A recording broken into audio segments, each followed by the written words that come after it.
स्वयंपाक करायचा कंटाळा आला आहे आणि काय बनवावं हे सुचत नाही. अशा वेळेस कामात येईल अशी स्वादिष्ट आणि रुचकर वांगी भाताची रेसिपी आज आपण बनवणार आहोत. चला तर मग वेळ न घालवता रेसिपीला सुरुवात करूया. वांगी भात बनवण्यासाठी आपल्याला 4 मीडियम साईजचे वांगे घ्यायचे आहेत. यांचे जाडसर काप करून मी पाण्यात टाकून ठेवलेले आहेत, कारण वांगी हे लवकर काळे पडतात, म्हणून पाण्यात टाकून ठेवले तर ते काळे पडत नाहीत. त्याचसोबत मी 2 बटाटे सुद्धा जाडसर चिरून घेतलेले आहेत. हे बटाटे सुद्धा आपण पाण्यात टाकून घेऊयात. आता हे चिरलेल्या भाज्या आपण थोड्या वेळ साईडला ठेवूया. आता एका बाउलमध्ये मी 3 वाट्या बासमती तांदूळ घेतलेला आहे. तुमच्याकडे जो तांदूळ उपलब्ध असेल तो तुम्ही या भातासाठी वापरू शकता. तांदूळ आपल्याला 2 पाण्याने अगदी व्यवस्थित स्वच्छ धुवून घ्यायचा आहे आणि 15 ते 20 मिनिटापर्यंत आपण हे तांदूळ आता भिजवून घेणार आहोत. 15 ते 20 मिनिटानंतर यामधलं पाणी आपल्याला काढून टाकायचं आहे. आता एका मिक्सरच्या भांड्यात आपल्याला 8 ते 10 लसणाच्या पाकळ्या घ्यायच्या आहे.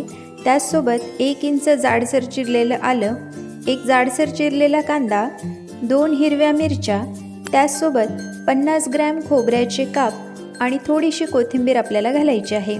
यामध्ये थोडंसं पाणी घालून हे मिश्रण आपल्याला अगदी व्यवस्थितपणे दळून घ्यायचं आहे. ही तयार झालेली पेस्ट आपण आता थोड्या वेळ साईडला ठेवूया. आता एका कुकरमध्ये आपल्याला 4 ते 5 चमचे तेल घ्यायचं आहे. तेल अगदी व्यवस्थितपणे गरम झालं की त्यामध्ये अर्धा चमचा मोहरी आणि अर्धा चमचा जिरे आपल्याला घालायचे आहेत. त्याबरोबरच 1 चमचा उडदाची डाळ, 1 चमचा हरभरा डाळ, 2 दालचिनीचे तुकडे, 8 ते 10 काळी मिरीचे दाणे, 5 ते 6 लवंग, 2 चक्रफूल, 4 ते 5 तेजपत्ता आणि पाववाटी शेंगदाणे आपल्याला घालायचे आहेत. आता हे सर्व खडे मसाले आपण 1 ते 2 मिनिटापर्यंत मध्यम आचेवर अगदी व्यवस्थितपणे परतून घेणार आहोत. 2 ते 3 मिनिटानंतर आपले शेंगदाणे अगदी व्यवस्थितपणे तळल्या गेलेले आहेत आणि मसाल्यांचा सुद्धा खमंग वास सुटलेला आहे. आता या ठिकाणी मी 3 जाडसर चिरलेले कांदे कुकरमध्ये घालणार आहे. आता हे कांदे आपल्याला 5 ते 7 मिनिटापर्यंत मध्यम आचेवर अगदी व्यवस्थितपणे परतून घ्यायचे आहेत. 5 ते 7 मिनिटानंतर तुम्ही बघू शकता की कांदे अगदी व्यवस्थितपणे परतल्या गेलेले आहेत. आता या ठिकाणी आपण जी पेस्ट तयार करून ठेवलेली होती ती आपल्याला कुकरमध्ये घालायची आहे.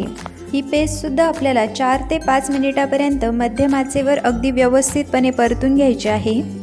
4 ते 5 मिनिटानंतर आपल्या हिरव्या वाटणाची पेस्ट अगदी व्यवस्थितपणे परतल्या गेली आहे. आता यामध्ये आपल्याला 2 जाडसर चिरलेल्या शिमला मिरची घालायच्या आहेत. त्याचसोबत 3 जाडसर चिरलेले टोमॅटो आणि जे वांगे आणि बटाट्याची काप आपण करून ठेवलेले होते त्यामधलं पाणी काढून टाकायचं आहे आणि ते काप आपण आता कुकरमध्ये घालणार आहोत. आता या सर्व भाज्या आपण 3 ते 4 मिनिटापर्यंत मध्यम आचेवर व्यवस्थितपणे परतून घेणार आहोत. 3 ते 4 मिनिटानंतर भाज्या अगदी व्यवस्थितपणे परतल्या गेल्या आहेत. आता यामध्ये आपल्याला 2 चमचे गरम मसाला, 1 चमचा हळद आणि 2 चमचे मीठ आपल्याला घालायचं आहे. मसाले आपल्याला भाज्यांमध्ये अगदी व्यवस्थितपणे एकजीव करून घ्यायचे आहेत आणि ह्या भाज्या आपल्याला आणखी 2 ते 3 मिनिटापर्यंत परतून घ्यायच्या आहेत. 2 ते 3 मिनिटानंतर तुम्ही बघू शकता की मसाले भाज्यांमध्ये अगदी व्यवस्थितपणे मिक्स झालेले आहेत. आता जे तांदूळ आपण भिजवून ठेवलेले होते ते आपल्याला कुकरमध्ये घालायचे आहेत. आता हे तांदूळ आपल्याला अगदी अलगद हाताने व्यवस्थितपणे भाज्यांमध्ये मिक्स करून घ्यायचे आहेत.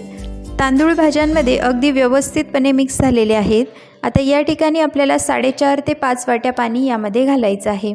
साधारणपणे 1 वाटी तांदळाला 1.5 वाटी पाणी आपण या ठिकाणी घालणार आहोत. आता पाणी घातल्यानंतर या भाताला आपल्याला 1 उकळी फुटू द्यायची आहे.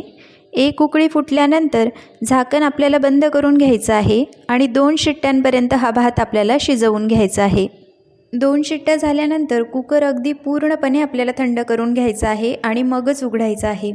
तुम्ही बघू शकता या ठिकाणी आपला स्वादिष्ट असा वांगी भात अगदी तयार झालेला आहे.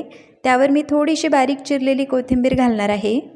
अगदी प्रत्येक दाणा वेगळा असलेला रुचकर आणि खमंग असा वांगी भात या ठिकाणी तयार झालेला आहे. हा भात सध्या गरम आहे म्हणून थोडासा चिकटसर दिसत असेल, पण ज्यावेळेस तो पूर्णपणे थंड होतो तर त्यावेळेस त्यातील प्रत्येक दाणा आपल्याला वेगळा वेगळा दिसतो. तर मित्रांनो, अगदी स्वादिष्ट आणि मसालेदार असा हा वांगी भात तुम्ही देखील घरी नक्की बनवून बघा. व्हिडिओ आवडल्यास व्हिडिओला लाईक आणि चॅनलला सबस्क्राईब करायला अजिबात विसरू नका. पुन्हा भेटूया अशाच एका रेसिपीसोबत. तोपर्यंत मस्त खा आणि हॅपी रहा.